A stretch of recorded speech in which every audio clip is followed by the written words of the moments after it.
Okay, let's start the class. This is our fifth class actually. I think it's a fifth class on this Abhidharma text. The menu is called the entry into Abhidharma, right? I forgot the name. So in English, yeah. Entrance into the Supreme Doctrine, or the entrance into the Abhidharma. And this text is, well, according to the latest scholar, even though the China actually didn't notice much, but they found actually this text was written by Skandila. And who is a Skandila? In Chinese translates Ulu, okay? But Skandila actually was the teacher of the Sanghabhadra and Vasubandhu. It's Zhongxian and Siqing, the teacher, which is actually is kind of new understanding for people already, you know. And of course, we are going to just basically based on this text to learn to begin with the Sarvastivada Abhidharma, you know, because this text actually is very succinct, very simple, relatively. In China, mostly people start to learn Abhidharma, or I mean, when I use Abhidharma now, it had nothing to do with the Pali. If I want to say Pali, I would say Pali Abhidharma, okay? So and then, but mostly people within China, they start to learn Abhidharma, or even in the traditions. Now they even, whatever you find, any extensions remains is based on the Abhidharma Kosa, the Jishelun, okay? Based on the Abhidharma Kosa Jishelun. So anyone have question with the Jishelun? No. Abhidharma Kosa, you have to remember this term, okay? It's like you study something that some text definitely you have to remember called Abhidharma Kosa, okay? Abhidharma Kosa, one of the very extensive texts. Then Abhidharma Kosa was written by the Vasubandhu Siqing. That's who, as I just mentioned, who is the most popular in the Mahayana Buddhism, as well as even if you want to study so-called according to the Mahayana perspective in the Hinayana Buddhism. I usually very hesitate to use this term. You know, it's so bad. So bad. But anyway, just for the sake of the language on it, okay? Yes? Steve. No, I saw Steve. Yeah. And then let me think about Abhidharma now. Let me see. So, okay. So, but then this might be the one of the first attempts we are trying to do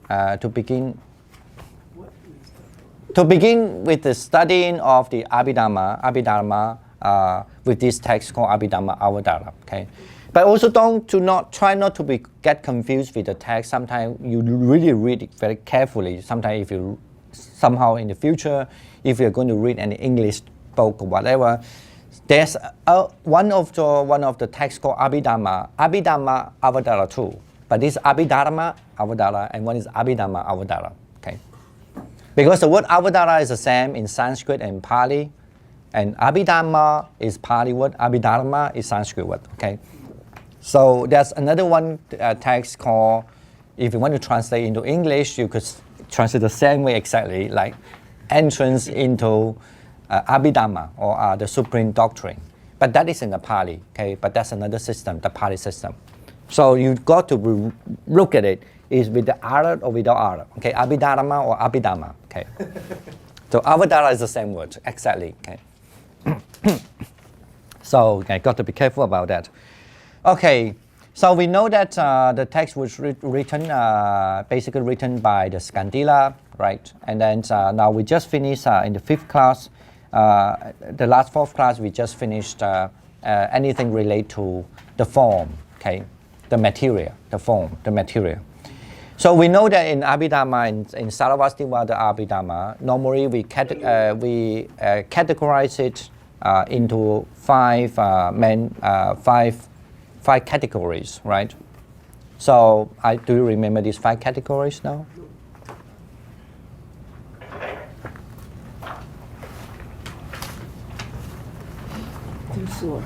Yeah, the first one is the material, right? And then the second will be the mind, the mind, and the third one will be the mind factors, mental factors, 心所, okay? And then the fourth will be this, what do you call this, the formation. But yeah, but usually the formation we, Mental formations. Isn't that the mind? The mental formations? no, formation is also belong to the mental. So I need to write down if we still don't remember. Anyway, one is the material, right? Yeah. Materials, and the second is the what we call the rupa, and then you have the mind. So that's what we call the chitta,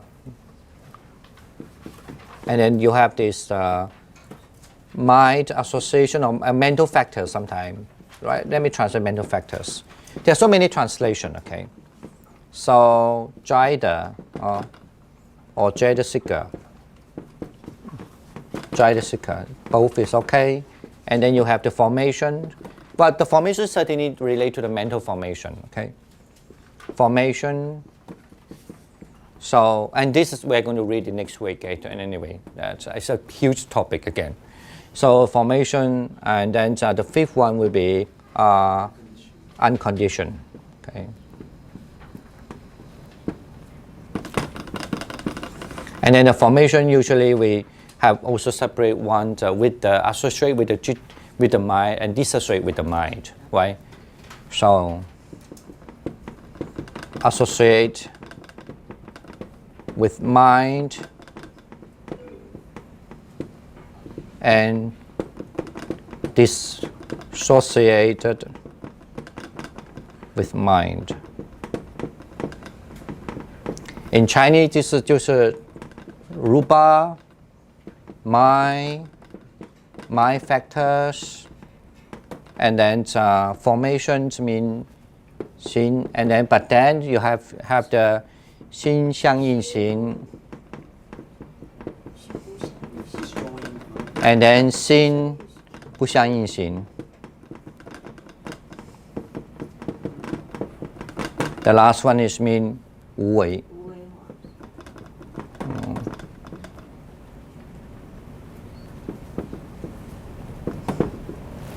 Okay, right?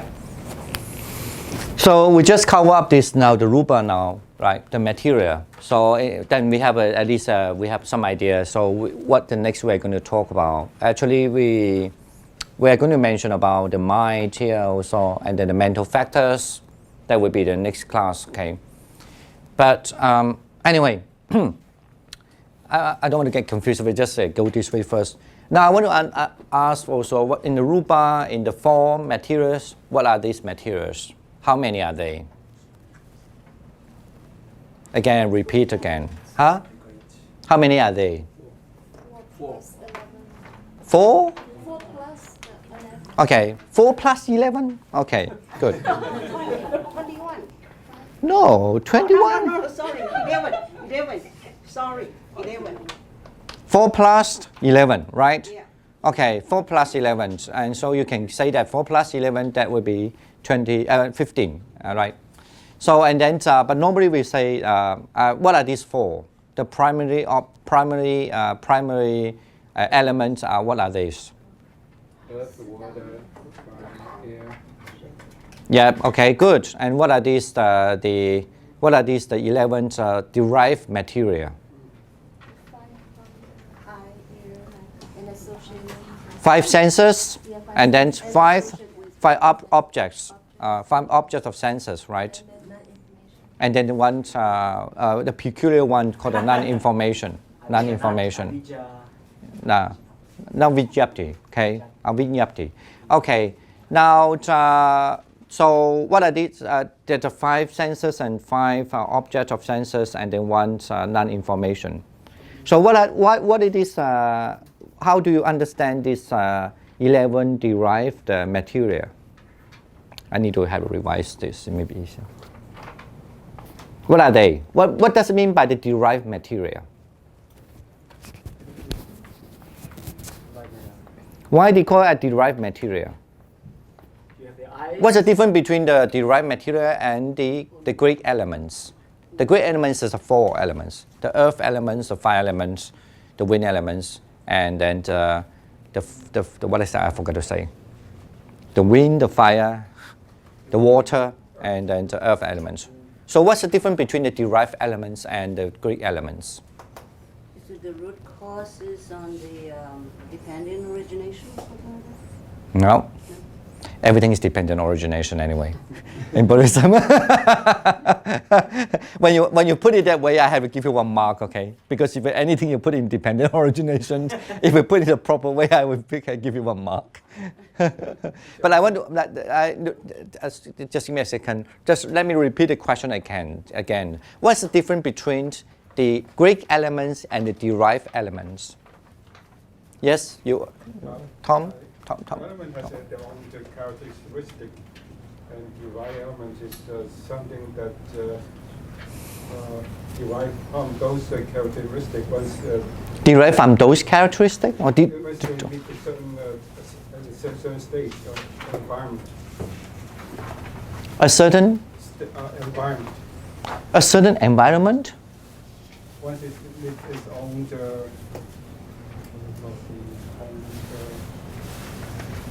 specialized characters. Okay, maybe the easier to make it clear.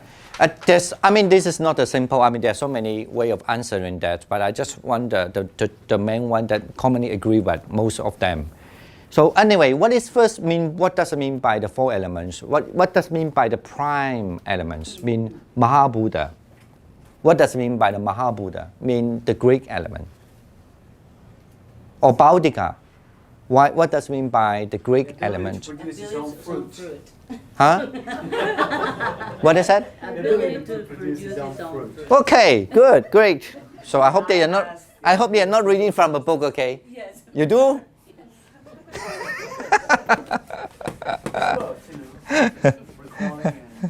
Okay, so if it actually call it Mahabuddha, I call it as a Greek element because it's the base of all the elements basically. Actually, all they are the mother of the elements. Okay, but the mother of elements is not only 1; it's 4, right?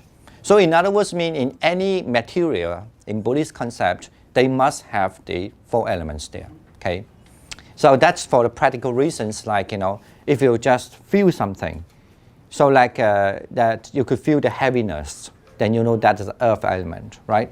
You could feel the heatness, there's a temperature going on, so then that's a fire element.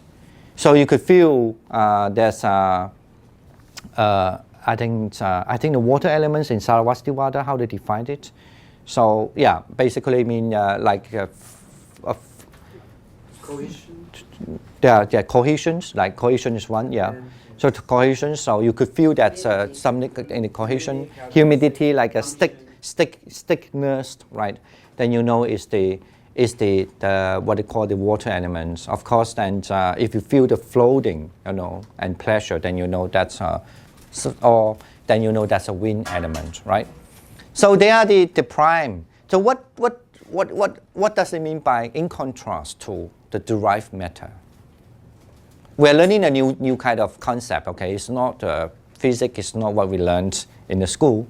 It's a Buddhist, but this system been invented actually before Christ, about 200 or 300 years at least.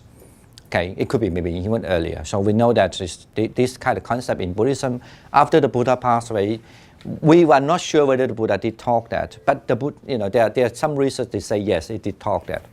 But it's not our topic now. But we definitely were sure that when this kind of system been arranged, it was before Christ for 200 years already. It means if you look at those kind of signs in those days, before, how long is it? About 2,000 years, right? More than 2,000 years, or the concept is there.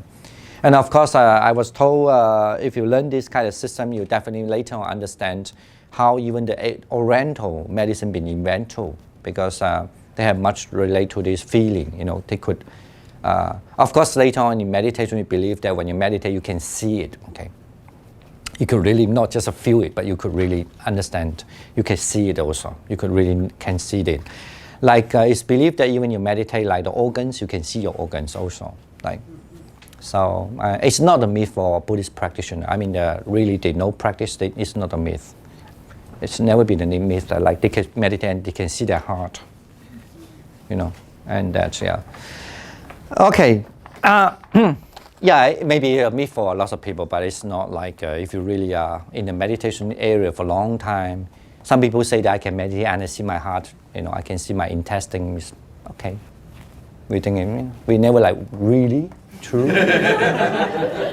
don't have that doubt, you know, for that, you know. I don't know, okay. No, at least to me, I think I don't have the doubt at all, you know. Actually, Sagaranda also had one, he's seen his heart too, anyway, right? Am I right? He doesn't want to say anything. So he knows his heart is very healthy. Okay, so now back to the theory. What is the difference between the derived matter and the primary matter then? Well, we know that just now Jung defined that already from the book. Sorry. But good, at least. What is the derived matter? Anyone? At least give me one definition. Yes. From what I remember, from what I read, they're in relation to the great elements that they exist because of. Yeah. Great. Yeah.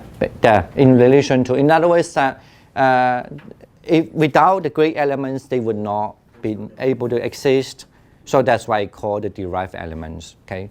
But of course, that certainly for normal people, we might raise up a kind of questions. Why 11? You can be many more, right? But why only 11? But then that's another. This is not our question at the moment. You can leave that in your mind. If you compare to the party system, then the party they have I think 22, 21, 20. I forgot. I think 24, 20. I just know more than 20 something. So they have far more, almost a double the size of the list to this Sarasvativada school. Okay, but anyway, so that's not our question at the moment. Unless you want to do your PhD, why have that many? I know that actually I have a friend who doing his PhD actually in University Washington, University of Washington in Seattle, right? So and then his PhD thesis actually is the mind and the mental factors, also, and how this mind and mental factor been developed, you know, and so. Anyway, okay, so we know that what is meant by derived matter. So I think it's very important to also understand the derived matter to a certain school. They would not like to. They like to consider the derived matter as a matter, but they would not really take that very serious in a way. Okay, because the derived matter for a certain school, I mean, among the Sarasvativada school, they might have still different opinions about what is meant by the derived matter. Yes, derived matter generally been defined as that because it's called derived matter because the matter is in relation to the Greek elements, you know. So and but still, whether there's something called really exists, so-called the derived matter or not. So they have several different opinions. For example, some they say, yeah, the Buddha actually mentioned about the derived matter as an eyes and no the ears, right? It's just because to give the example by eyes seeing the thing in order to talk about the 12 the 12 bases, right? 12 faculties, right? The eyes and see the object. But it's almost like take that as a kind of like an example and a simile. But the other school take this as really serious. It's like, you know, in other words, my opinion is why they take that serious, because to other if think that you really have to look at the eyes. From the eyes, the iris there, or some actually not iris, back a little bit back of iris, you could see. They have these kind of small particles there. That's I'm talking about meditation.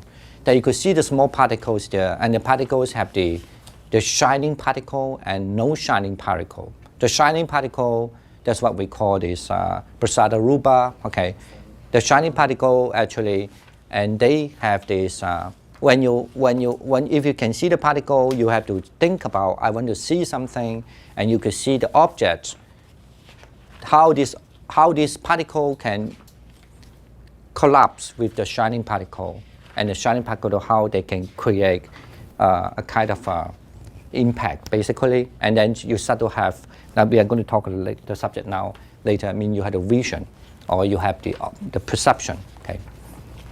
So for this kind of people, especially the school, you'll find they particularly believe in there's a small particle within our eyes and within the ears, like an eardrum, right? When you meditate, you have to meditate on the eardrums and observe the eardrums, and then until you can see the eardrum, they have a small particles there, like that. So then you have to, with your conscious, or you have to cautious or consciously to know that you hear something, and then you could see the vibration, and then you could see how the sound contact to the particles, and then they have a vibration. I mean, the particle will be like, how to say, they goes around, and then they, but of course these particles also, they arise and also cease, arise and cease. But then you do see them, they collapse, and like a lot of these balls, right? Or the crystal ball in a container, and then something hit, and then it was just jumping, and then they also cease and arise. Yeah. Crystals in the hair, right? That happens in the crystals in the hair, the cilia. I think there are even more than that. Anyway, so sometimes some people like to translate it as an atoms and whatever. So we are not here to talk about physics, okay? So it's more like, meditation, that you could see this, and then you can see that you've been conditioned. Anyway, how this conditionality comes along, okay? Now, but this school, if they believe in the prasada rupa, I mean this so-called shining particle, I know, and then definitely they don't take that, the eyes, the ears, the nose, the tongue, and then the physical body as the derived matter with take it as a simile. They don't. They take it as really like the substantial object. Well, I don't know whether, I don't know. No, yeah, like people, there are other school, like as I mentioned, like a Buddha Deva, he doesn't take that. And even the Vasubandhu also, as a Sautrantika school, the school that highly based on the sutta, also do not take that seriously. But I give you one answer, but of course not necessarily the answer is correct all the time, but my understanding is, so why they have these two different opinions is because one school certainly highly emphasis on this called the small particle, okay? Those people who highly emphasize on the small particle, they definitely take this derived matter as the real one. Okay. Okay. And the other school which do not, they are almost consistent. One school that they consistently, they don't take that, the small particle as a serious thing. Why they don't take it? Do they believe it or not? I don't know. But if we put in a modern time, contemporary master, I think not that they don't believe or they don't believe, they don't care. It's not important, okay? It's not, it's just don't care. And of course the reason why they don't care, they will think the Buddha never speak the small particle in the sutta. So that's why they don't think we should really take that serious, okay? So, and of course then when we learn more, we will know why. I mean, I just give you, so far I understand this part first. So that's why, and then some don't take that, the 11 so-called derived matter seriously. They just take that as almost like, okay, there's a tradition, they have this 11 matter, and it's just a tradition. But when you meditate, you still have to, based on whatever happened to you, and observe. The ultimately is to get like a nibbana, right? You don't necessarily have to particularly focus on your eyes and look at this small particle on the eyes, look at your ears, I mean meditate on the ears, and look at the small particle on the ears and the tongue, like that. They don't do that, okay? This is my understanding. That's the reason. For practical reason, that's the reason why they don't. So far, why they say they reject the idea. Of course, when they reject the idea, they have the logical argument. So this is first we must have this basic background, and in future, if we are going to read some other Abhidharma text, then we have more discussion on that, okay? All right. But based on your explanation, the answer you gave to 11 plus 4 is not right. You put great element and divide element together. No, I mean sometimes that's why normally we was, yeah. Sometimes you count it that way. Like in Pali, they count that way. They count that the Pali system. They count. The different level. No. I mean that's why I say the answer will be. You know, this is arguable answer. If the people don't take the 11, the derived matter as a series, of course they can only say the Greek elements. The elements, when you talk about material, only 4, right? But you have to count at the 4, and then this, the 11. No. It's not important to do this. Actually, the number is always different from different. Even sometimes, if the more you learn, the more don't believe there's only 75. Even though in general, when we study Sarvastivada Abhidharma, we learn that they are all together 75 dharma. It was wrong. Okay, if you really look carefully, it's not true. Especially in each Abhidharma have a different list. Okay, so it's all right. Don't. It's number. This is not true. Ultimate truth. I told you already. Even some they reject the 11 derived matter. Okay, so we just know there are 4 Greek elements, but they are still elements, right? They are elements. They call Greek elements. Okay, and there are 11 elements. They call derived elements. So altogether, of course, 15 elements. I have a question about the 4 great elements. Are they mutually inclusive? Like, for example, in the element of the earth, is there water element? Yeah. Oh, okay. So, and also the heat element and also the wind element? Yeah. Definitely. Yeah, in other words, means say that if my mind observe one element, right, these 4 elements should be there. But then, if your question may be, then why if there's 4 elements there, but why I only know 1 element? Because that element become prominent. Okay. So, all 4 must be there. That's why it's called the Mahabuddha. It's called the Greek element because it's always should be there in any material. Okay. But the derived elements, no. Okay. Because if I look at the ears, my eye is not there. Okay. Is there Yes. an interrelationship between the 4 elements, like there's a sequence? I know they all exist. No sequence, but there's no- they do have a different function. And then, no, I think last week, we mentioned that when we learned about the body and with the contact, spasha, right, the contact or the tangible. So it did say that you feel the heaviness is the smoothness and so on. Yeah. But I Function was always characteristics. thinking about when we mentioned some people die, right? The 4 elements, they degraded, and the first one go is earth. Is there any reason for that, or it's just it's happened that way? No, I never heard that it was on the earth left. Of course, in the Chinese, that's a general language. But we do only mention. I think even in this text, it did mention that when the people die, not in this text. Sorry, there's some supplement material. When a person dies, why it's become heavier? Why? Because earth element and the water elements. I mean, right? Is it water and the earth element become prominent? Right. And the heat elements was not there. Yeah. What Yeah. happens is that's based on the Chinese medicine theory. Earth, the muscles and all that is earth element, and then you have the water element, which is the kidney and the blood. Yeah.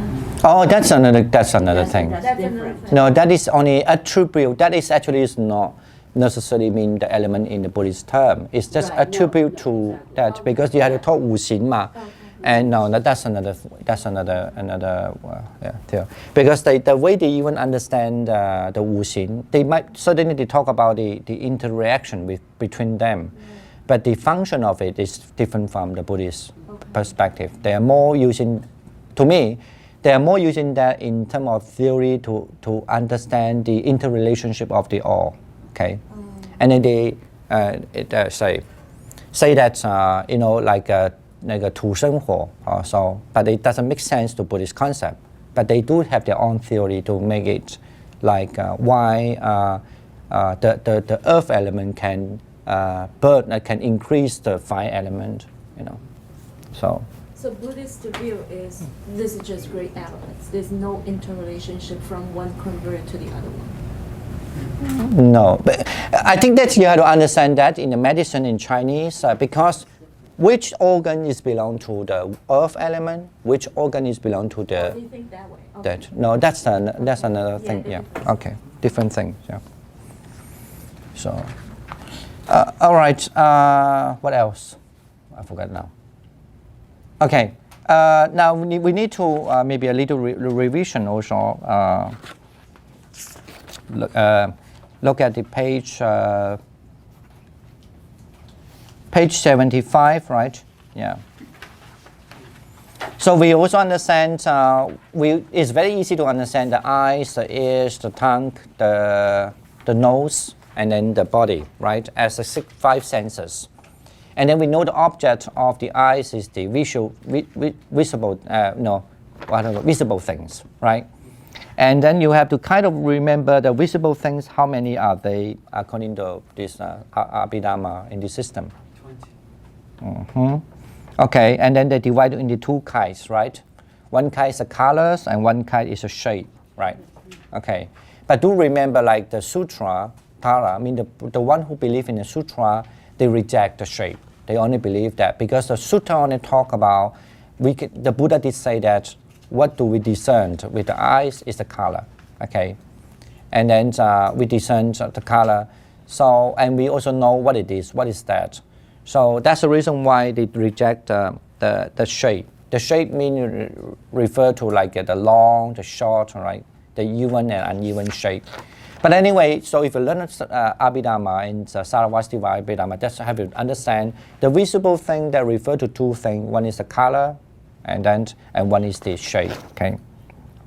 Okay, and then among the color, I think it's 11 or 12. 11 of them, right? 12 kinds. Sometimes we say 11, sometimes we say 12.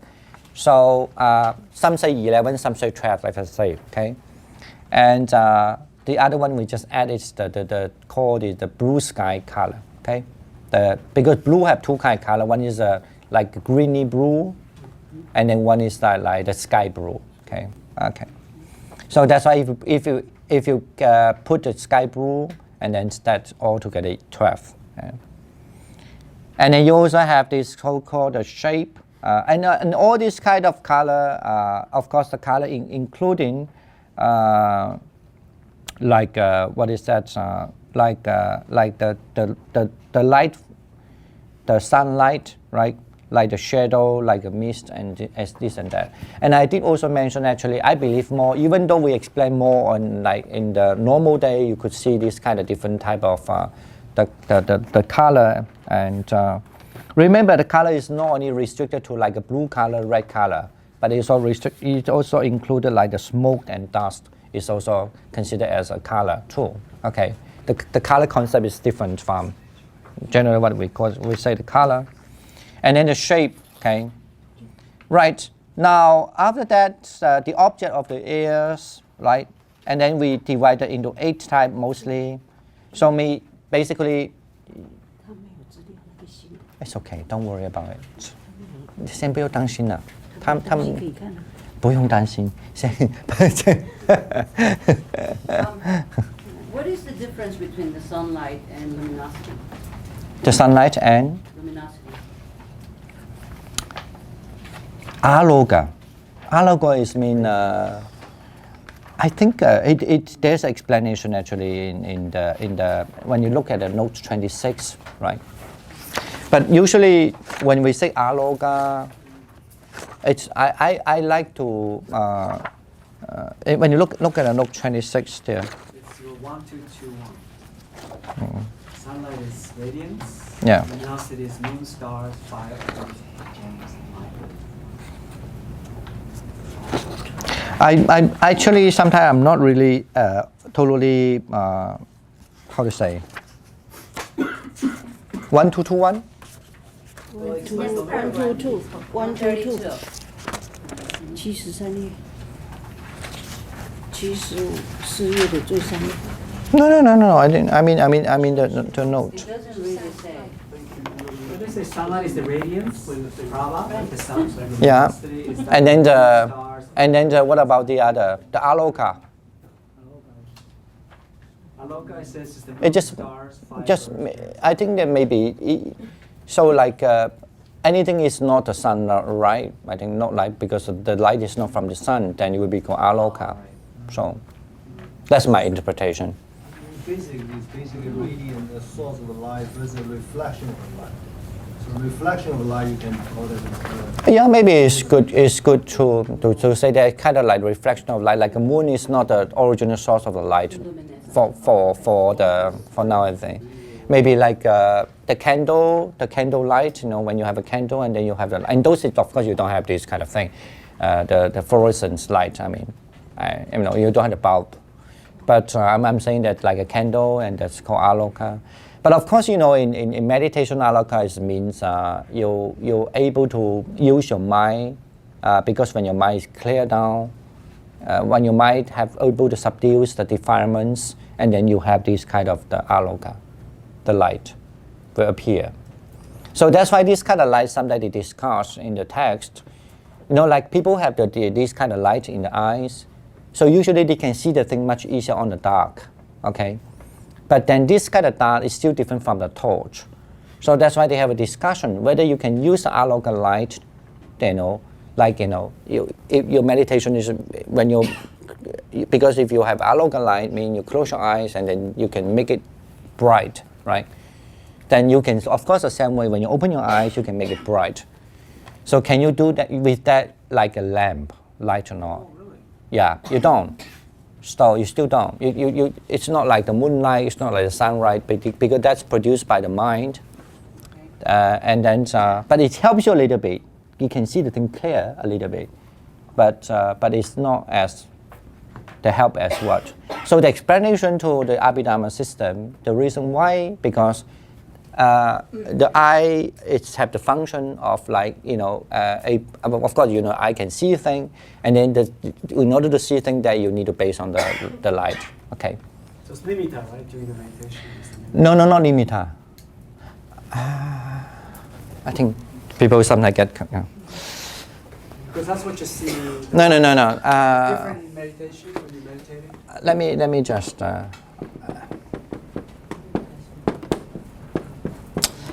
actually, I'm not sure how to explain this, but I have to think about whether there's any text really mentioned where. But this is just my personal opinion, okay? Limita, it's like when you meditate on the breath, right? And then you will see the form, right? Concentration. So of course in Chinese, limita translate usually as translate 相, okay? But it's not characteristic, okay? English sometimes we translate as a sign.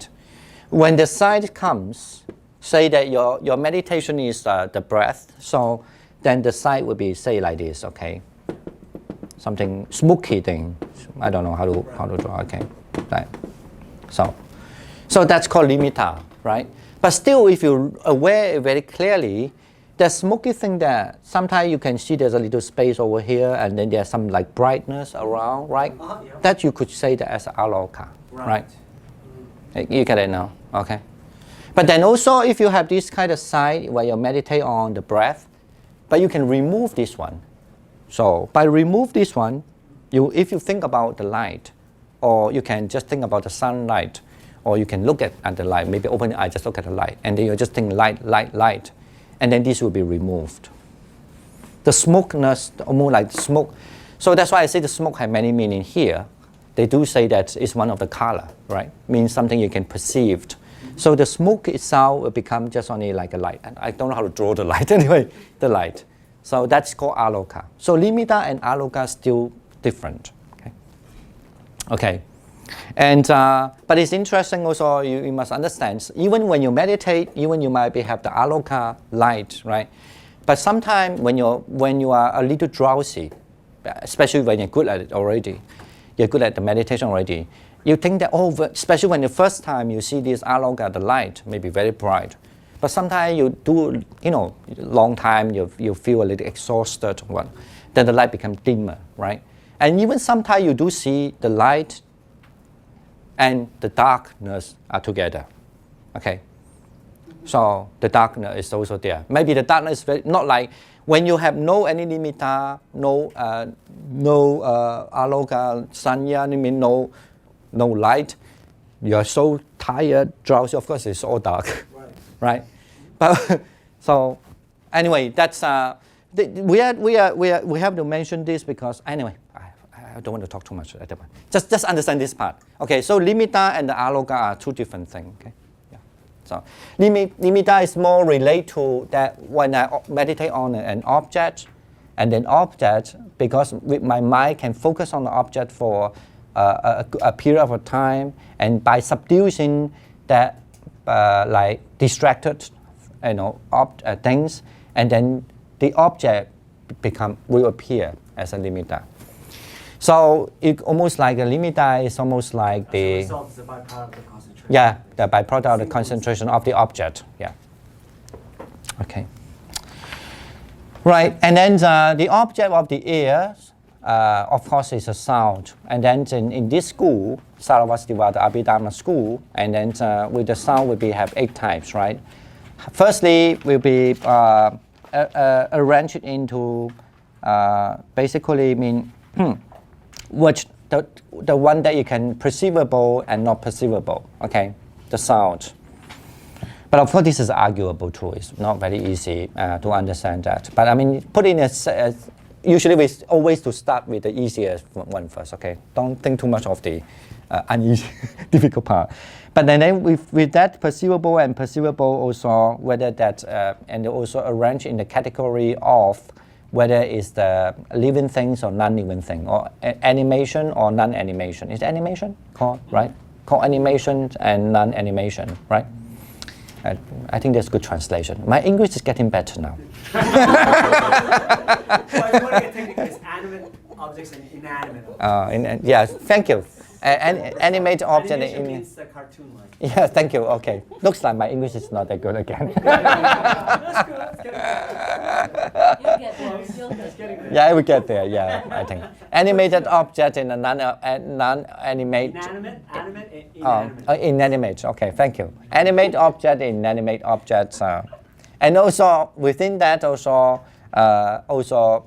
still divided into agreeable and non-agreeable. Okay, so or disagreeable. Why don't we use disagreeable? We say non-agreeable. Or disagreeable. No, that's my English. I No, forget. it's not you. I got it in Yeah, they said. here.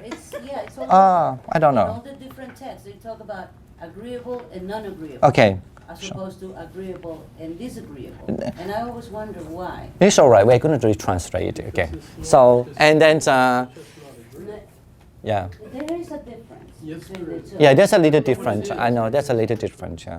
So agreeable and disagreeable. Okay. So in other words, any time when you hear the sound, I think the main point is that when you hear the sound, you have to first know this is, and according to this school, to discern that is perceivable and non-perceivable. I don't know how you know the non-perceivable one. Anyway, that's my question here. But I think maybe that is a kind. Maybe that I suspect. Non-perceivable is mean my suspicions, not suspicion. You suspect like let's say, and then Elena must be talking now, because I don't know whether you were talking, so maybe called non-perceivable. You might be talking about me, for example. It's like vibrational, kind of? No, it's just kind of like I don't perceive it, but I could. It's still connected to. I want to illustrate Yeah. with learning disability. Sometimes they hear sound, but they do not process it. Yeah. So it's a process, the auditory processing ability to the consciousness. I don't know whether that. Now it's a different thing. If you say processing, it has not necessarily relate to the perceivable. You hear it, but this doesn't go to the... No. The processing we are talking that this about the processing, that subject will be in the formation. That's in the next class. Will be in the formation class now. That's Okay. disability. I guess it's what he want to. My suspicion why actually is why they had to put one perceivable and not perceivable, because you don't perceive already. Why you still want to categorize that? It's a factor, not really, you cannot It's, perceive. Like, I have it here. how you say, my auditory process is worse than usual. No, I don't think that would be. No, I'm saying that it's nothing to do with the processing. I won't think it's to do with the process, because to do with the processing means you recognize what kind of sound, what they are talking about. No, it's not about the processing. It's about. That's why I call perceive. I got it. I don't got it. I don't get it. I think, but then maybe it's just a yes, mechanical way of analyzing. Yes, yeah. Well, I'm trying to understand it Yeah. in terms perhaps of meditation, where as you're observing your mind and your thoughts, you can observe, for example, that you're thinking about something. I'm thinking about that picture there, but at the same time that I'm thinking about the picture, I'm not thinking about something else, and then my mind moves to something else. So at one point I'm perceiving my breath, and then I lose my meditation, I'm thinking about that picture, so I'm not thinking about, then I go back to my breath, thinking. So I'm perceiving the picture and then I'm not perceiving the picture, but this is a function of meditation. But what about Does that emotional make any, sound? yeah, well, it could be the same thing. Does that make any sense? A bird is singing outside. My mind hears the bird, that is, I hear the bird, Yeah. I don't hear the bird. Yeah, that's what I mean. That's what I mean. Say that they were talking. I didn't hear they was talking. So it's mean I kind of like projecting that they are talking, but certainly they must be talking like that. Yeah.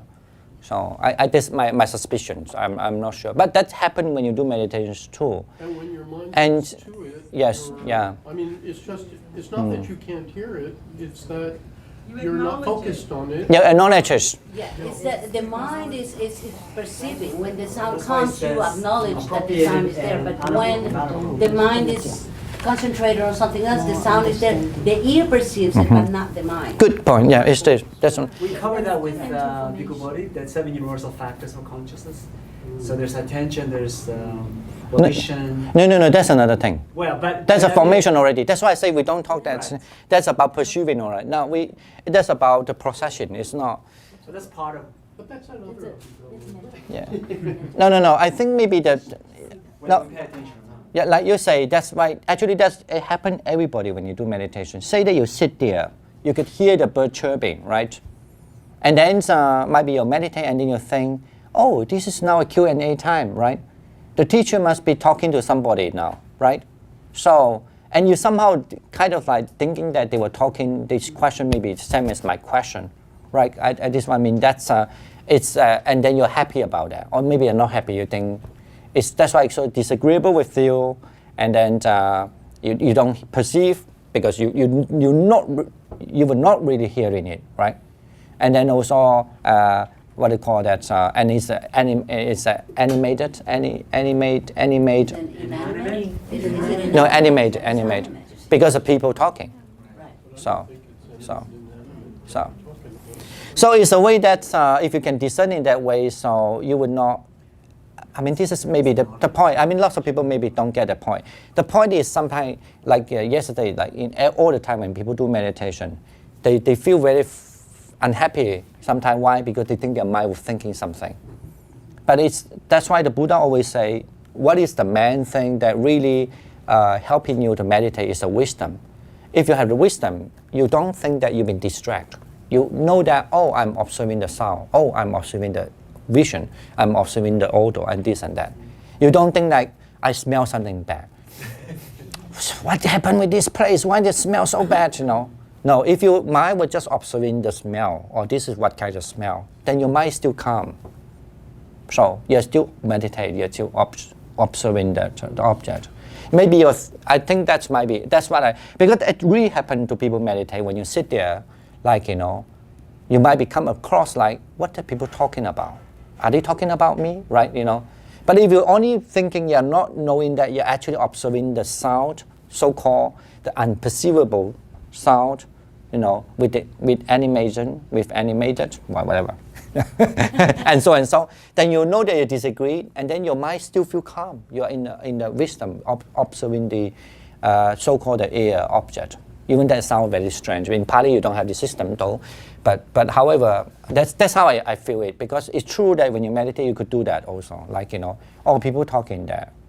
Oh, maybe in the far away, the forest, the birds are still chirping too. So But you might be have a curious, can I hear it? You might be only hear the nearby sound, and then but the far away maybe the other birds are chirping.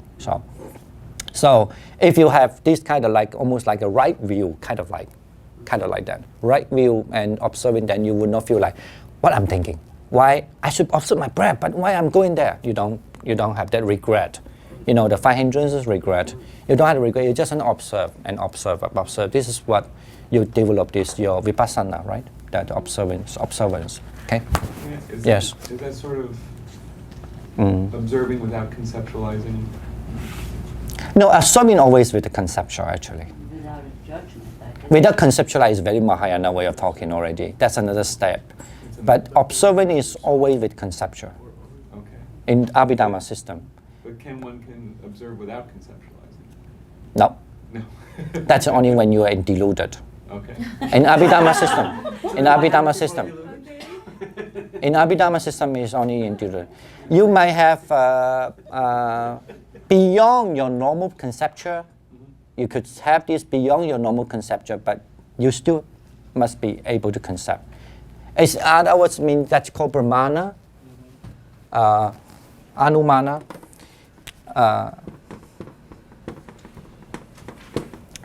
You know, the word Brahmana is mean from the root man, right?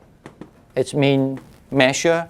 It's always have. In other words, usually we say this is the 限量, okay, in Chinese. So you must always have this concept. But you might can beyond your normal conception. There's a problem when you have reached to a stage like because your perception it comes to a certain stage, maybe you understand the thing not the way as it is, not the way as you think it would be. That might be can beyond your. Depends on how you describe that stage, right? But to Abhidharma, you don't have the term at least like no conceptual. You always have to be conceptual. And my understanding, even in the Yogacara school also, because I also in the past I always thought they might have no. I check on the Yogacara, no, always must be able to conceptual. And then usually if you come across to something called beyond your conceptual, that's always the user term. It's called in Chinese bidu. I think it's called tila. I think it's tilu, something like that. So it's always something that with that the direct conception, and then you come to understand the reality, really reality, and then you come to a kind. This has have to do with the wisdom, but with your experience, you have a different understanding of what it is. So, yeah. Yeah. Just going back to what Alex was saying. Oh, perception. very deep question. Okay. The way we talk about perception and conception, are we, I think it's Tirana. I think sorry. Are they Yeah. interchangeable, or is it the same? Huh? When we talk about conception and perception, are they interchangeable descriptions, or are they different? Well, maybe I use the term in a general term. You perceive something as a perception or cognize also. Anyway, we are going to have a more detail later. That really in the original language, does it have any differences also? I think in Buddhism is important is about when I say perceive a thing. Actually, it's a big subject. It's what is the quality? It's what is the quality of the mind that you perceive the object, and then also whether the object you perceive would be the right object. When it's the right, mean the so-called the correct object, or not the correct object. But this actually in the Buddhist later in the future in the Buddhism later on, that's a bigger debate. The reason I ask that is because yes. I know in samadhi, when you have a concentration so developed to the point where you move on to like 6 or 7 stages of concentration. I mean, you can develop to the point where there's neither perception or non-perception. Okay. And what is that when you're saying that there's perception, everything's conception or everything's perception? But yet in the meditation stages, there's this level where you actually have neither perception or non-perception. Actually, that's a very good question. I have to think about how to answer that later. Give me a break later. Okay? I will try to think. They do have answer. I remember. Firstly, I will try to think about where the text they mention about that. But of course, the perception in this term, you're using the perception in terms of the term called sanya. Okay, sanya. That is what we're supposed to be on the page now anyway. So I mean, you perceive something. So at that time, you are able to put away this perceive. Okay, but that's a good question. I will think about whether I could form up a better explanation about that. Okay, so yeah. If not, next week. Okay, please excuse me. Different ways. One is the meditative practice, and the other one is everyday perception, which is different. Okay, right. Let's before that let me finish this and then we can have a break. Okay. And page 75 was about the smell, right? The object for the tongue is a smell. But you know, this is not necessarily to remember all if you can. To remember if you're really serious about meditation, or say about Sarvastivada or even in Theravada, you have to try to be put in that kind of category. Actually, one reason I think in the earliest time, they want to make you simple for your practice. Okay, but of course later time they develop lots of theory about argument. I don't agree with this list here. You should remove this list. Some say yes, you should put this list. You know, that's why it become complicated. That's human, you know, nature. That's how the world is about. Anyway. So, and we know that, so the smell for it, the smell, and then you know there's good and bad and the neutral smell. That's what they ask you to know. Don't think about the smell, how they affect you. You only know that there's a good smell, there's a bad smell, that's a neutral smell, right? Okay. So whenever you come across with the awareness of your smell, okay, your nose, and then that's how the object of it, the smell. And then the object of the taste is the sixth kind only. Of course, as we mentioned also, the taste must be more than that. But here just ask you to know the sweet, the sour, the salty, the pungent, the bitter, and then astringent. Actually, if you just only knowing these six, that's enough for you to observe whenever any food you eat, you just know that. You still feel your mind very calm, okay? It will not arise you so much like I like it, I don't like it, I want this more, I don't want that more. You know, you only know that this smell, that smell, this smell, that smell. So you are in a very good position of your meditation. You know, the mind would not increase. Basically, mean your craving. Your craving will not increase by you just because observing the six. And the seven will be that the tangible. I think that the tangible have much to do with that because the physical body. Certainly much easier. This is one of the unique also in this school. The tangible refer to that the smoothness, the coarseness, heaviness, lightness, coldness, and hunger, and thirst, right? That's what you have to know. All right. And then the last thing is that one of the very also unique of the material is called non-information. That's what we translate in Chinese called 无表示, okay? And it's called a non-informative, right? A derived material. And then this non-informative derived material, many actually will be produced because when somebody are really having a strong jhana, strong volition, so and then this kind of the body which is cannot sin, and this body also does not have the kind of the nature of like decaying also, kind of like that. So we stay. So, and that's certainly is a very complicated theory. And this theory, I said that already, why this kind of concept being put in this school system, of course that I suspect one of the big reasons is because of to explain whenever anybody have the right speech and the right action and right karma. Just mean right action and right livelihood. So in order to include that, because in the Noble Eightfold Path, this trading is highly, have to be understand. Who has the really, and that's certainly the right livelihood and the right action, I'm sure everybody know, has highly involved with the sila, the precepts, right? So how virtuous you are. So how this virtue actually can carry on, especially when you say somebody have a tradition of taking the 5 precepts from a master, or 10 precepts, or 200 precepts, and so on, and 227, 250, and even almost, I think 300 or something, 400, the nuns, for the nuns.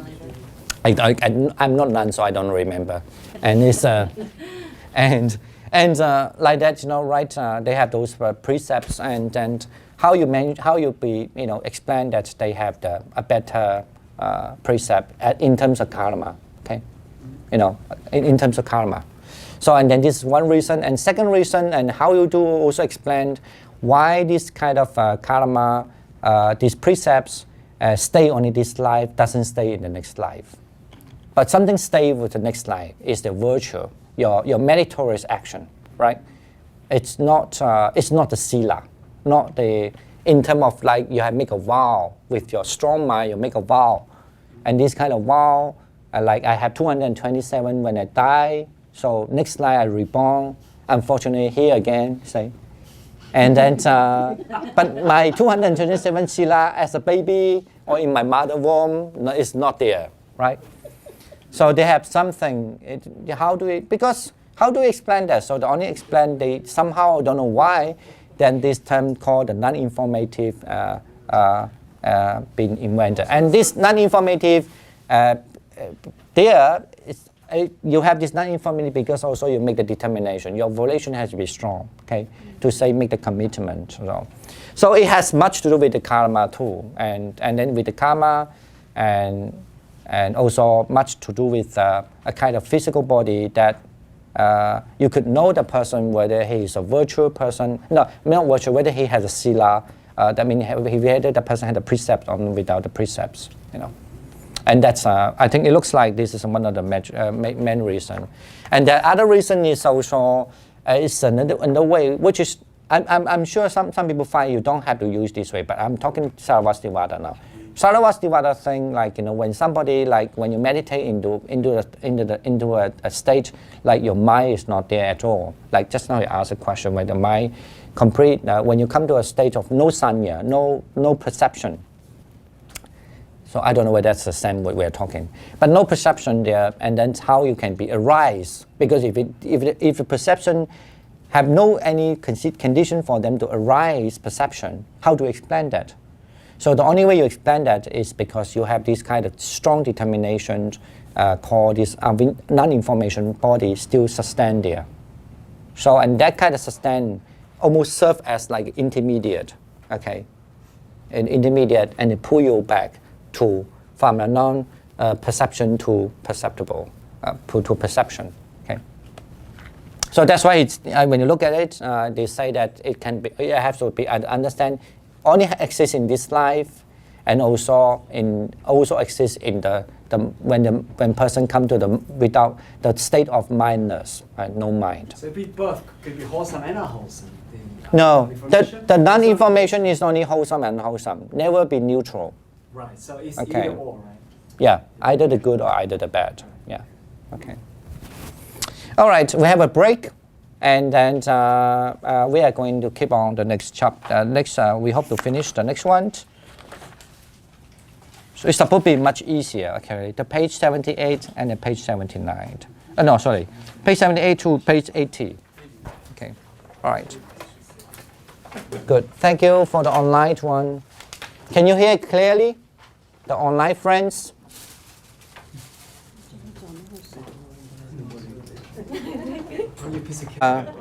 It's like, it's good because it looks like everybody become Abhidharmika. Okay. Abhidharmist. Abhidharmika. Okay.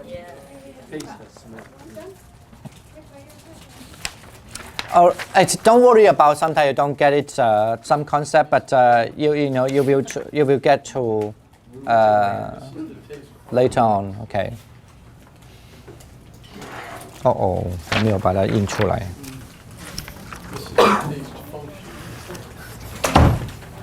Tone, function, taste, object, and function. Okay, first, just to answer the question, is also thanks for Bo Hui and then also Alex also, and try to clarify the try to clarify the question, or even maybe my the different of the definitions. First is actually when I say, because my mind, when we talk about the awareness, the so-called cognizance, I define it, the cognizing mind, the bare awareness, the mere awareness. Okay, that's the first thing. Okay, the second is that when you ask a question about when the people being in a state called the Nirvasanya Sanya Ayatana, means without perception nor not perception. But actually, that is still, there's a perception. It's just only, there's a way, even the perception is really like a very light, but there's a perception. But maybe the question actually is difficult to answer is that when someone enters not because of never perception or not perception, which is, if it among this rank of the samadhi, the concentration, would be the eighth one. But actually, the difficult one is that somebody who entered the faultless state, faultless, there's no fault, okay? Or I don't know how to translate the faultless state. And then also, or either people enter this, that's only for the people who have the third fruit, and or even Arahant can do that, mean you enter the state called the Nirodha Samapatti, means the complete cessation of the, anyway, maybe someday we translate 灭尽心定, mean the complete cessation of the mind. So, yeah, at that time it's supposing the perception, or usually the perception, the more subtleness of the perception mean the mind. The mind is not exist. It's not, it cannot be function at all. But that's also the reason why this. Anyway, that's very hard to explain that. And every school later on try to explain that. Like for example, Yogacara school, and try to explain that also. Why this alaya vinyana alaya shi? Why this alaya vinyana, the eight consciousness should be there? Because if the alayana vinyana is not there, so that's then they are even in the state of no perception at all. So they would not be able to arise. Okay, the back to be conscious. Okay, but in the Sarasvati school. As the early Buddhist Abhidharma system, before the Yogacara school, like the Weishi Xue, before the Weishi school, or the what you call the Yiqie school, before the Yogacara school, yeah, they use this, one of these is this one. But for the minus one, they say it is because you have this consciousness, you have this, not conscious, sorry, you have this non-information there. So that's why you could arise from the minor state, okay? All right. But anyway, I cannot explain that, I cannot explain, the question is like, because I did say that there's no any state that there's no bare awareness, But it can happen almost like there are two in a very advanced meditation state. One is a very advanced meditation state that no normal people cannot do it. You must be the saint in order to do that. That's called a Nirodha Samapatti, the complete cessation of the mind. And the other one that, if you have a jhana, as a normal person also can reach, that you can stay in that kind of state and your mind ceased almost like. Then supposedly, I suspect that's like people, if they do that, and they can stay for many days, without breathing, almost like, 5 days, 10 days, 20 days. That's how maybe in the mythology, no, I wouldn't say mythology, like nowadays, we heard about like the Indian sadhu, they bury them, I don't know if it's true or not, let's say it's true, and they bury them and they can stay there for many days.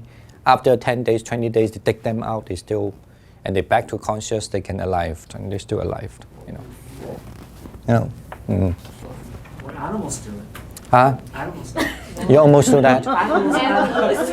Oh, you mean, Hibernation is I thought you said I thought you said I almost do it. We heard you almost do it. No, I mean, animals go into hibernation, and the same thing. They've done scientific studies on these yogis, but they actually heartbeats almost beats once every minute or two, Yeah. and they hardly breathe. So they can't actually, the whole metabolism just totally stops almost. Like bear or turtles or fish that hibernate, same thing happens to them. To the body. Yeah, maybe I think I need to change my phrasing in the future. Is that so? Maybe actually the important is that what the Buddhists think about awareness, the bare awareness, maybe it has always connected this theory in terms of how you produce a karma, maybe, and also how that kind of bare awareness can conduce you to have the wisdom or without wisdom. Maybe that's the main. Actually, most of the Buddhist philosophy, I'm saying philosophy, I mean the Buddhist, discussion is always have related with that. I guess less physiological. It's because Buddhism never tend to be wanted to be like a, study of the physical body and study of the, or like a psychology even. Can you say that again, bare awareness? Because as I understand it from the insight meditation in the States, from the Mahasi Siddha school, which it didn't work for me, but for they teach a lot of people just to teach them kind of bare awareness, right? Kind of thing. Just to be aware, just to be aware when a crisis out, but I think that is such a difficult thing to just have bare awareness. Just to do that. That's why I'm just defining this term only. But you must understand, actually, if you look at the Sanskrit material, and this is because this is certainly, Buddhism is not arise from America, okay? And then it might be different way of explaining certain things. Buddhism arises in India. So the background in India is the Indian concept. So and then in the Indian concept, how Buddhism different from them and how Buddhism actually adopt something. So this is actually, unfortunately, especially Chinese people, they might not necessarily interested, but I think it's sometimes important. That's the reason why sometimes when I read some old Chinese sources, I don't think, why do you want to argue that? It's never be the question. But I do understand why sometimes Chinese in philosophy or even Korea, they want to talk something is about their society too. Okay. Now I'm saying this means, actually if you look at the Indian sources, in earlier time, the India always think the consciousness, bare awareness, or so-called awareness, the term called citta, the term called mano, or the term called, what is another, Cetana, or Cetana, yes. And even actually the term so-called Vedana, the feelings, and even the term Sanya, or Sanjna, of course in Sanskrit, sometimes it's lots of time they use this term actually exactly the same way. They just want to show that is the I, the permanent I is observing this kind of thing. I feel this, okay? That's why I'm giving this topic later. So I feel this. And or that's I, Vijnana, that's one, that this mind see this, okay? And this is this consciousness feel that. To them, it's not big deal whether there's much different or not. But it looks like actually Buddhism it's a kind of changing the way they think. So that's why Buddhism become much more, try to differentiate, that's what we are going to talk in this topic also. So differentiate, that is, so even though within that called the mental aspect of me, because Buddhism do not believe there's an eternal I, so the mental aspect of me, and that's called vijnana, and that's called feelings. Because we don't want to say that people who feel is the permanent I. Okay? We want to say, you see, the feel is different. And that I'm aware that I feel is different. But actually that all happen in the same time, right? Okay, according to the dependent arising or co-arising dependent origination. It happened in the same time. But still Buddhism will ask you to differentiate. There's somebody that feel, no, sorry, that's wrong word to say somebody. There's a feelings there, and there's a perception there, and there's the awareness there. And there's also the mind, different, according to Abhidharma system way to say, there's a different combination of the awareness also. Okay, so, but that is actually never be in earlier I mean, like before Buddhism came to India, it never be the Indian concept. Because Indian concept is very simple. The one who feel is the soul. The one who know is the soul, okay? The one who see the thing, I mean, the concept the thing is the soul. So they never differentiate as any different from them, okay? So, and then the Sanskrit also actually, if you look at in earlier Sanskrit, as far as I know, and they don't even use in that term, almost, okay? So, but later, of course, they adopt some Buddhism and because they want to argue with the Buddhism. Anyway, and okay, you must have this kind of base background first. In other words, it looks like Buddhism actually might be the Buddha actually at that time in order to, that's why these 5 aggregates is a very important concept. It's because of 5 aggregates, there's a mental part for 4, because that's how the normal Indian concept of believing that's I. And Buddhism particularly divided up, say, no, look at this, no such a thing, okay? All right, let's read this page 80 now. So,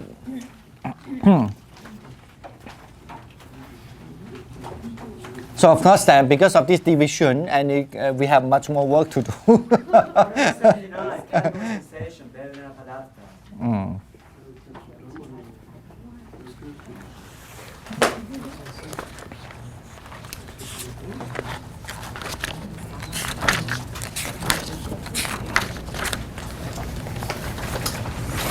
Okay, let's say, I think all together read this one, okay? The 3, I don't think that we have, say, the 3, page 80, right? This is that which comprehends.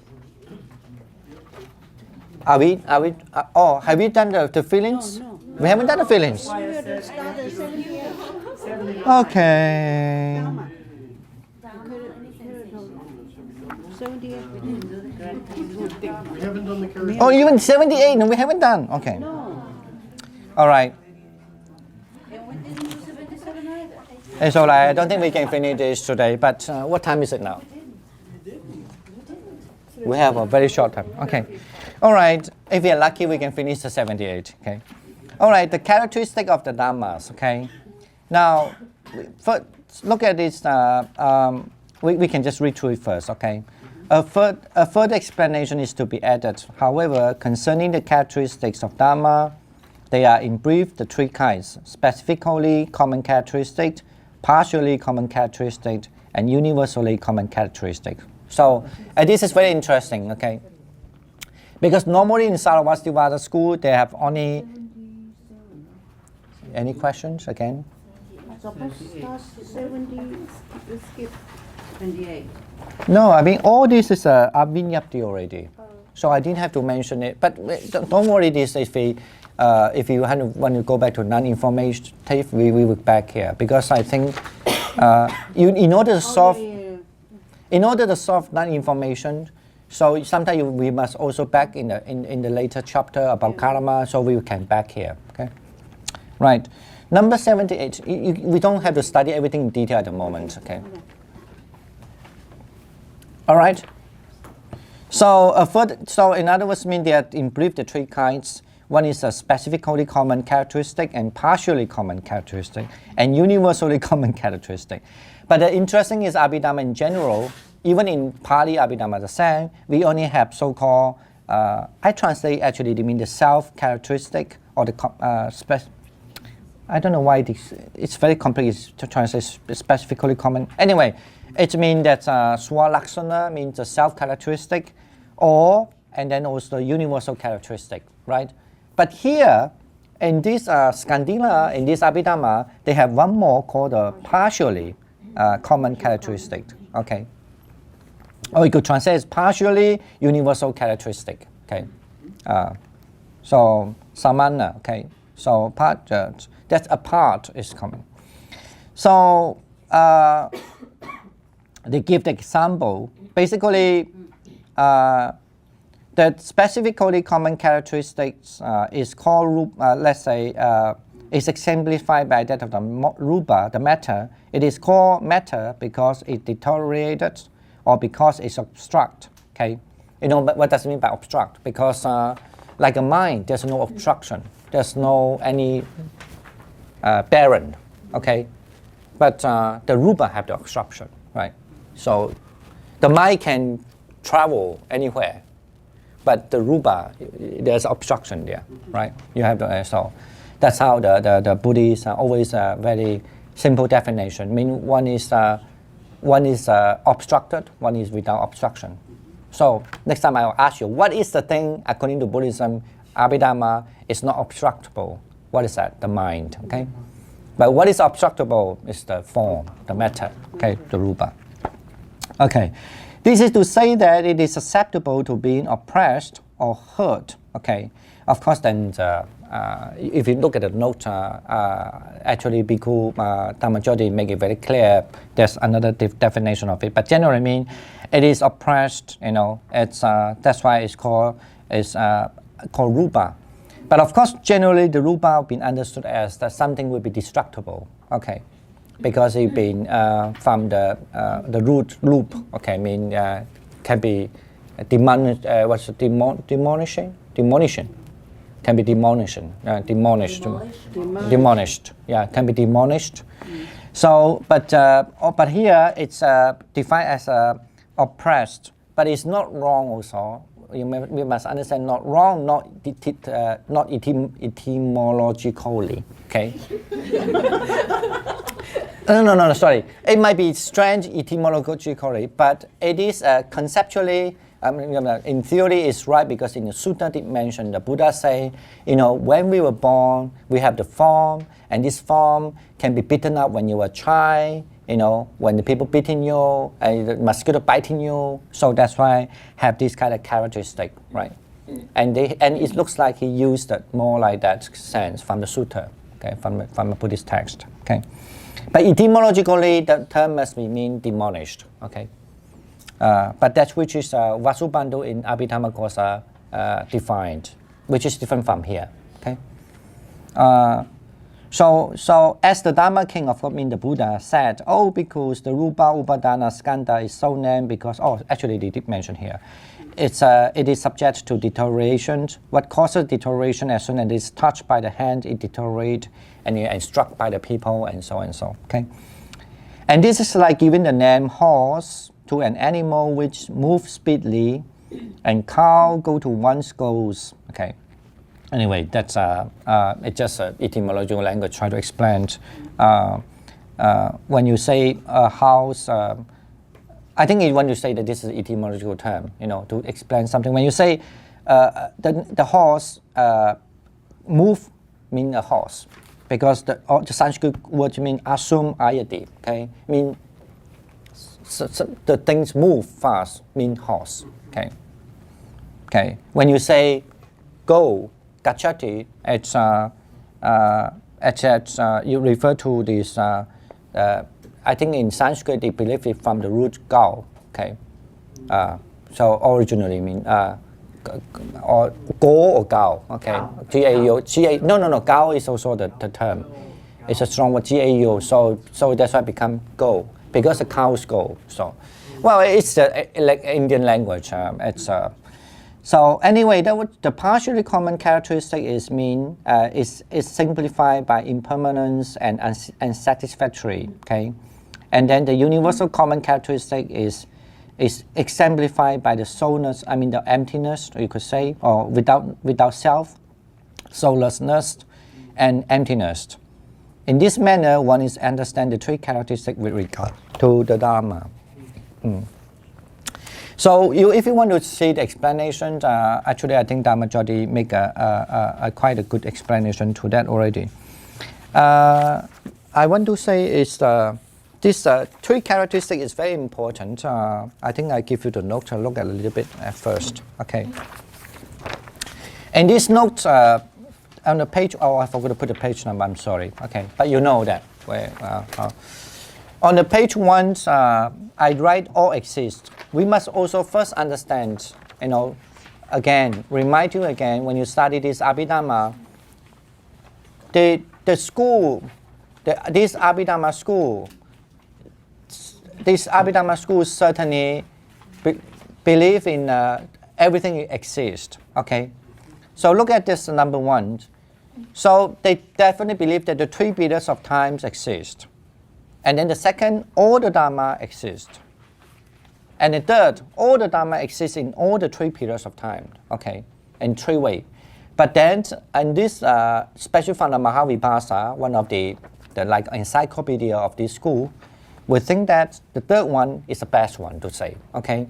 So next time if people asking you, what does mean by all exist school? It means Sarvastivada.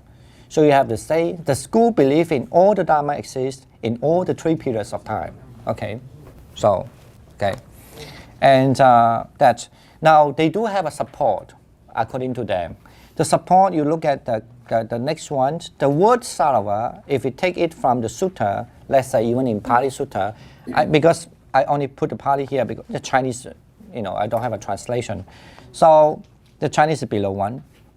So in the Pali even say that, generally means, I'm sorry I didn't put a translation, but generally means that, so the monk, what does mean by all, sabba, in Pali, sabbang means saravan, okay? The same word mean, what does mean by all? So it means the 12 faculties, okay? The eyes, the nose, the ears, and so on. So, so beside this thing, I don't say that, basically, beside this thing, I don't say that there is other thing else. You could say that very simple, anything that directly to do with your 6 senses and with the 6 senses of object that you could feel and experience, and this is called all, okay? Everything, this is called everything, okay? Okay. So of course, and they quote this and say, they take it very, very deeply, and seriously say that means everything exists, okay? So otherwise the Buddha would say, this thing is not, if it start with like a Mahayana, of course, then the Sarvastivada, we cannot claim that they say this is not there, that is not there, this is not there. Then this is, then the Sarvastivada was never exist. They will become no exist school, okay? So, non-existent school. But they call it all existent school because of this text. I will say that then, okay. And the other rest you can read it. Basically mean actually in the text. I think this argument a little interesting, flimsy to me, weak, but however that's how they say. The Buddha say that when you look at the rupa, look at the matter, you have to look at the matter in the past, in the future, and also in the present, right? And the internal and external. You look at the rupa in the rough and the subtle, and then look at the rupa in the superior and inferior, and look at the rupa in the close and the far. And this is a big subject. Don't worry, when you study Abhidharma later, you're going to study this, okay? You did learn this actually in Visuddhimagga. The power of purification, we did mention that. I don't know how many people here still remember. What are they? But anyway, but then they want to say that, then if the Buddhist text say this, and then of course, if the Buddha say that there's the form in the past, there's a form, the matter in the past, the matter in the future, the matter in the present, then they must exist there, okay? Right? It's a contradiction. No contradiction. I think they are very clever. Because universal common characteristics is soulless and emptiness, isn't it? What? Impermanent. Maybe you were talking which contradiction? Yeah.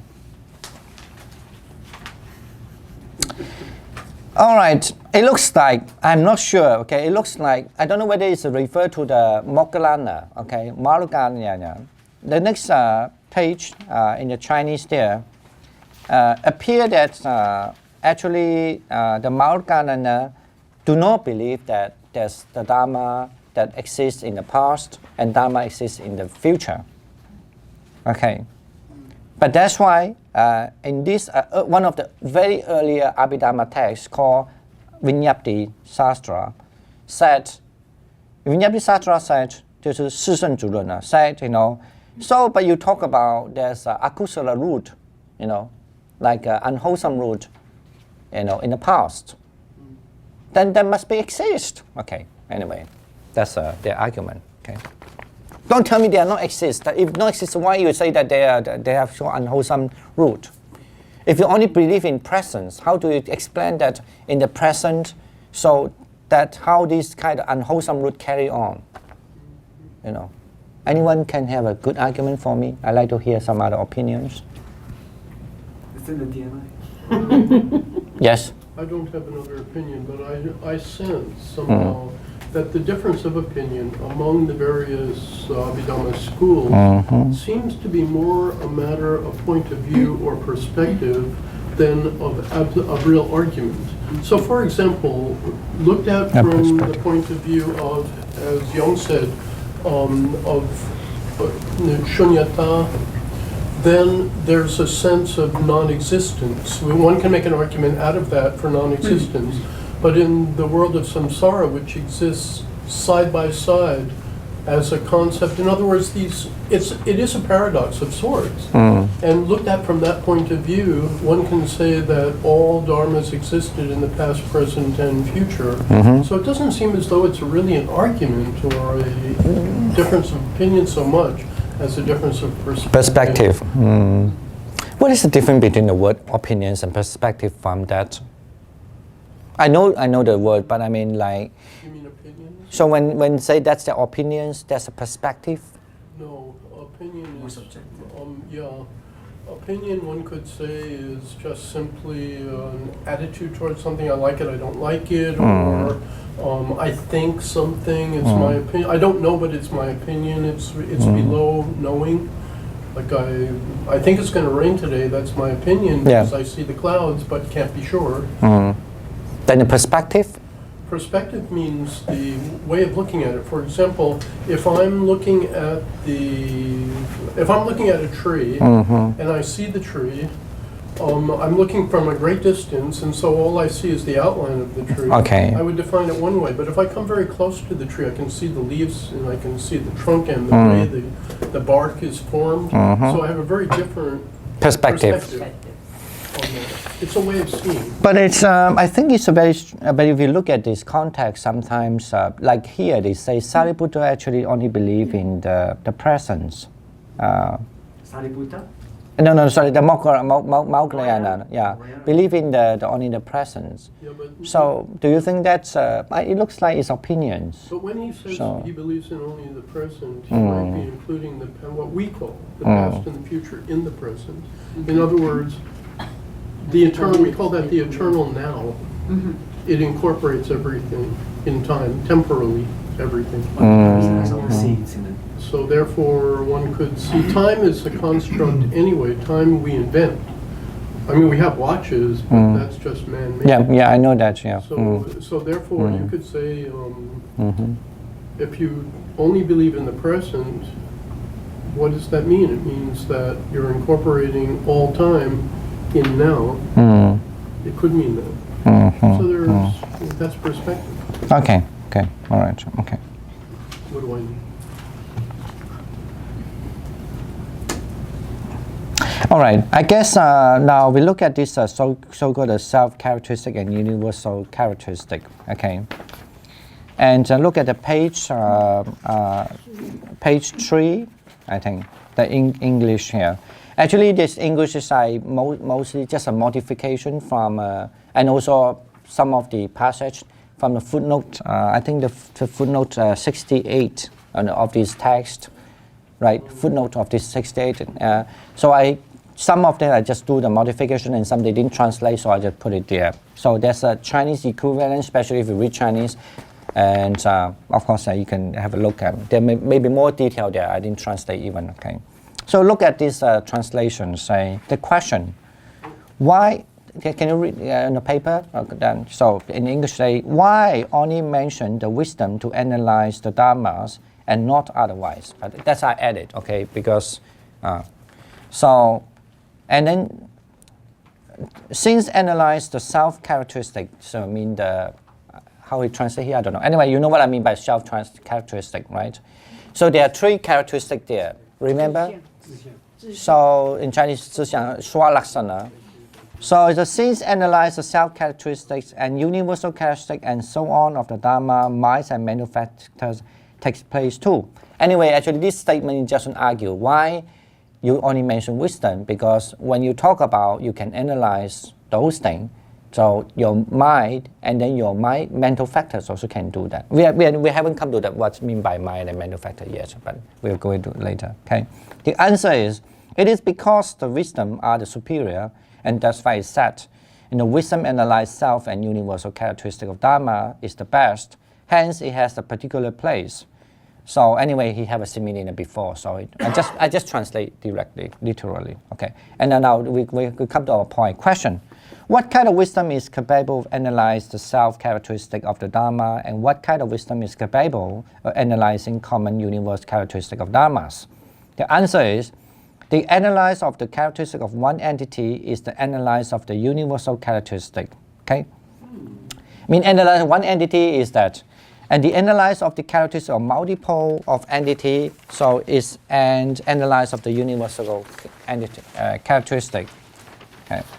Further, the analysis of each individual aggregate is an analysis of the self-characteristic. Let's say, if I can analyze this is a form, and this is a feeling, this is the, if I analyze this is a form, this is a feeling, say. So when I can analyze this is a form, so I analyze this is a feelings, that means you analyze as a self-characteristic, okay?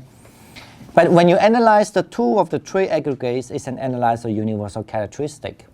So what does it mean? It sounds strange, right? In other words, mean if you know that this is the form, actually which is different from the feelings, okay? And this is the feelings, and this is the perception, but the feelings and perception different from the form. So mean when you analyze two or three aggregates, it means you analyze the universal characteristic. Okay, get it now?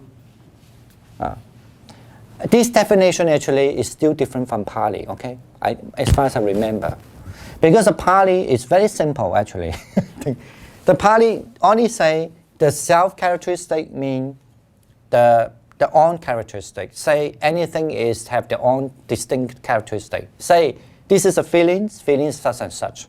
This is a form is like this. The matter is like this, like this. This is a thought. The thought will be like this, right? So it's called the self-characteristic. But all these characteristics, they have to share the common or universal characteristic is they change, impermanence. So that's, and they all have a suffering nature, say. And this is called the universal characteristic. That's the Pali way. But in the Sarvastivada, have a much complicated to define this. I mean, they do serve their purpose, and in the future you will know. It's interesting. But anyway, so first it means they would think that basically mean any individuals, any individual entity as a self-characteristic. And then when you're comparing these individual activities to another entity, that's called the universal characteristic. Okay. Say that again.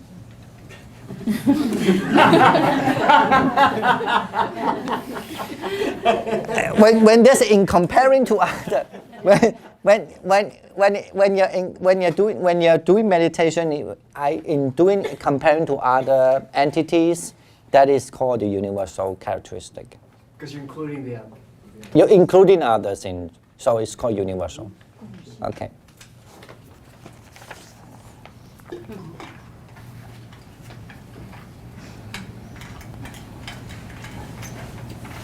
All right.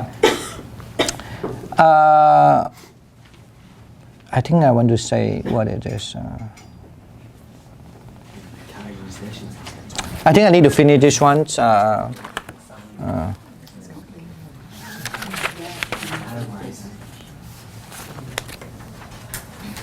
Is it here?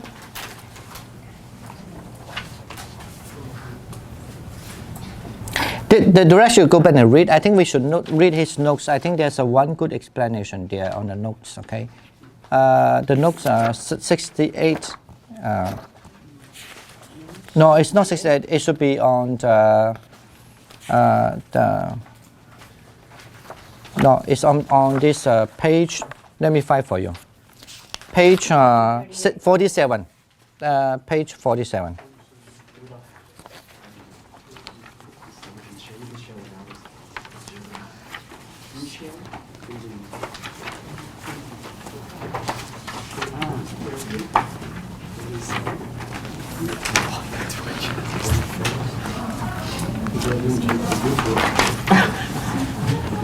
Okay, sorry, look at page 48, okay? Can you, when you look at the page 48, can you see there's a first, third, fourth paragraph, okay? Okay, the fourth paragraph, he did say that already, you know, maybe we can read from the third paragraph. Why Skandina formation of the threefold Dharma Lakshana, that means the characteristic of the Dharma, okay, may in a sense be regarded as an innovation, okay, because as I say, only happen in Skandila, but the other they don't have that. They only have two fold of the this characteristic, okay, mentioned. And at least as far as the terminologies are concerned, the three basic ideas underlying the formulation are already found. Of course, you still can find in the Mahavibhasa. Okay, that's the Swalakshana pertain to the single entity, and Samanya Lakshana, you know, anyway, that's sorry. Maybe the self characteristics pertaining to the single entity, and universal characteristic pertains to what is common to more than one entity. Okay. So in the final analysis, the self characteristic of an entity is the same as the self nature. Okay, swabhava, self nature. Okay. Number two, the reality of the meaning of the self characteristic and the universal characteristic. The three. The universal characteristics in their real sense are the universal characteristic like what? Like without self, okay? Like atmaya, and the emptiness or soulless or emptiness pertaining to all the Dharma, okay? Well, in other words mean, I guess, in other words mean, because you know, it's included why he want to say there's a partial universal according to Skandila. This is what we suspect. The reason why he want to put a partial, because the impermanence as a nature of universal truth, and then as the what is it? Impermanent and one and dukkha, yeah, the suffering. So the nature have the nature of the suffering or have the nature of impermanence. These two. Because these two still is not Nibbana, okay? That's why I call it a partial universal, okay? But anything that pertaining to the Nibbana, that means the ultimate, you know, liberation, it has to be the soulless, and it has to be the emptiness. That's why looks like he divide into threefold of this characteristic. It's because of that reasons, okay? It looks like this idea, he want to say that even Skandila put it this way, even though the so-called Abhidharma, Sarvas Abhidharma, in the later, they didn't use this threefold, they only use twofold also. But this threefold concept is in there. So it's, yeah, he just only maybe innovation, there's a term called partially universal, okay? What are these partially universal? Because these two, they are not directly connected to Nibbana, okay? They might conduce to the Nibbana, but they are not directly to the Nibbana. But the soulless, and then what is the other one? The emptiness is directly conduced directly to the Nibbana. So that's why it's so-called the universal. So, okay, you get it now? But to understand in Pali system, it's not. The Pali is, even though it's twofold characteristic, but the Pali, usually when you say the universal, it refers to this four thing. Mean the impermanence. Of course, they don't say emptiness. They have the impermanence, the nature of the suffering, and then and also no self or soulless. Okay, that's called universal. So very clear. Okay. But then actually, in the Abhidharma, in Sarvastivada, sometimes the universal is not only about. This is why I put the notes here for you just to let you understand. The universal is not only restricted to the impermanence concept, or the nature of impermanence or the nature of the suffering, but it also conduces to when there's a group, okay, as a universal tool, and that includes many things, Okay, that the more you learn, the more you will know it later. Okay, all right. So like, unfortunately, I thought I can finish because today I saw that 1 or 2 people are in the newcomer, so that's why I need to revise what we taught a little bit in the past. Okay, but then okay, we still have back to do the homework. You have more. You have 2 weeks to 1 week actually. 2 weeks to read. So back to read what we should be read and try to understand the concept of the sanya, especially feelings and sanya. And if you have time, please. I always are very ambitious. Might be not true. You have to read this. The condition, the category of condition. Yeah, please at least read the condition up to page 82. Mean the paragraph 4.4. Okay. When is the next time we meet in 2 weeks? I think in 2. Up to 4. Yeah, I mean we're going to meet after next week, right? No. Okay. Yeah, after next. No, not next week, but after next week. After, yeah. Yeah, after next week. Okay. Yeah. All right. Thank you for your participation. I hope that you enjoy the class. It's not too boring for you. No, it's very interesting. You make it interesting. We do a transfer marriage. Let's go. Come on. All right. Thank you for the online students.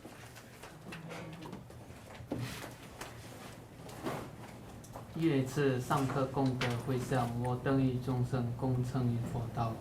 Sadhu, sadhu, sadhu.